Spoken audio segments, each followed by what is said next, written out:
panas karena diberitakan akan ada demo besar-besaran besok tanggal 20 September tahun 2022 dengan tema menyelamatkan atau Save Lukas NMB.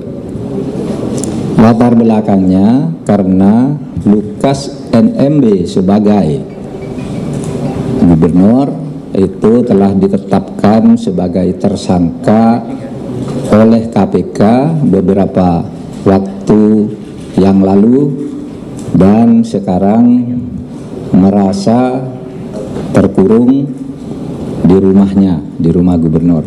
Maka ingin saya sampaikan hal-hal sebagai berikut. Satu, kasus Lukas NMB bukan rekayasa politik, tidak ada kaitannya dengan parpol atau pejabat tertentu, melainkan merupakan temuan dan fakta hukum. Dan ingin saya sampaikan bahwa dugaan korupsi yang dijatuhkan kepada Lukas NMB yang kemudian menjadi tersangka, bukan hanya terduga, bukan hanya gratifikasi 1 miliar. Ini catatannya.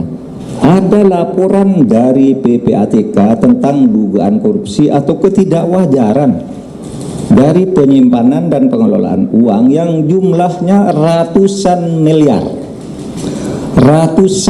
miliar dalam 12 hasil analisis yang disampaikan ke KPK. Yang kedua, saat ini saja ada blokir rekening atas rekening Lukas NMB per hari ini itu sebesar 71 miliar yang sudah diblokir, jadi bukan 1 miliar. Yang ketiga, ada kasus-kasus lain yang sedang didalami tetapi terkait dengan kasus ini, misalnya ratusan miliar dana operasional pimpinan, dana pengelolaan POM, kemudian juga adanya manajer pencucian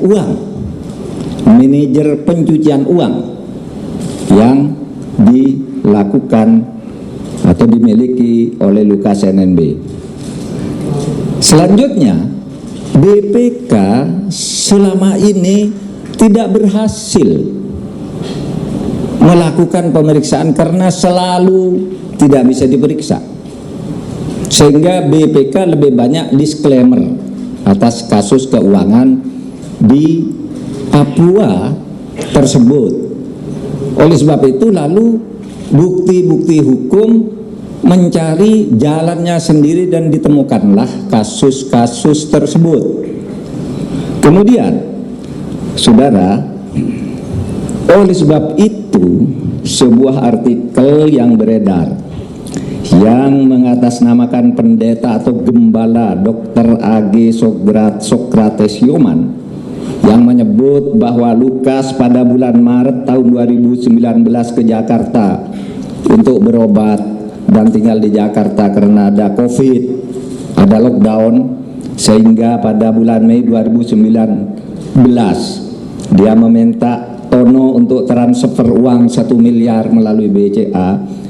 Itu sangat tidak logis karena COVID-19 itu terjadi pada tahun 2020. Bagaimana dia sudah lockdown dan mengirim uang ke lockdown COVID tahun 2019 gitu, sehingga itu sangat menyesatkan publik, seakan-akan uang 1 miliar itu terjadi pada saat COVID, padahal di COVID-nya itu dia menyebutnya 2019, jauh setahun. Dan lockdownnya itu di Indonesia saudara tahu itu tahun 2020, dan tahun 2019 ini ditulis 2 kali di surat ini, bukan keliru ketik gitu, karena 2 kali ditulis.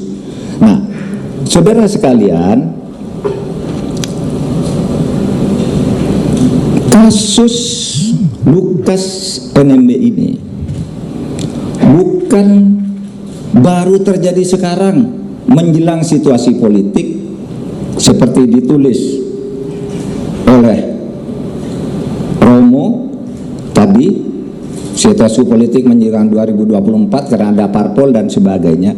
Karena saya persilakan saudara membuka berita, membuka situs tanggal 19 Mei tahun 2020. 19 Mei tahun 2020 saya selaku Menko Polhukam sudah mengumumkan adanya 10 korupsi besar. 10 korupsi besar di Papua, dan ini masuk di dalamnya. Itu bukan sekarang, itu tahun 2020. Saya sudah umumkan dan saudara semua wartawan sudah menulis gitu. Nah, oleh sebab itu juga saya mencatat setiap tokoh Papua datang ke sini, apakah tokoh pemuda, apakah tokoh agama, tokoh adat, itu datang ke sini selalu menanya, kenapa kok didiamkan? Kapan pemerintah bertindak atas korupsi itu? Kok sudah mengeluarkan daftar 10? Kok tidak ditindak? Gitu. Nah, saudara sekalian, oleh sebab itu kepada saudara Lukas NMB, menurut saya, ya kalau dipanggil KPK datang saja. Jika tidak cukup bukti, kami ini semua yang ada di sini menjamin dilepas. Nggak ada, nggak akan dihentikan itu. Tetapi kalau cukup bukti ya harus bertanggung jawab, karena kita sudah bersepakat membangun Papua yang bersih dan damai sebagai bagian dari program pembangunan Negara Kesatuan Republik Indonesia. Saya persilakan Bapak Iwan Yustiavandana untuk menyampaikan secara singkat tentang data-data yang saya sebut tadi. Silakan Pak Iwan. Bismillahirrahmanirrahim. Assalamualaikum warahmatullahi wabarakatuh. Terima kasih Pak. Terima kasih Pak Menko. Jadi teman-teman, sesuai dengan apa yang disampaikan oleh Pak Menko, jadi proses terkait dengan LE ini sudah dilakukan sejak 5 tahun lalu, tepatnya di 2017. Jadi sejak 2017 sampai hari ini PPATK sudah menyampaikan hasil analisis sebanyak 12 hasil analisis kepada KPK. Variasi kasusnya ada setoran tunai, kemudian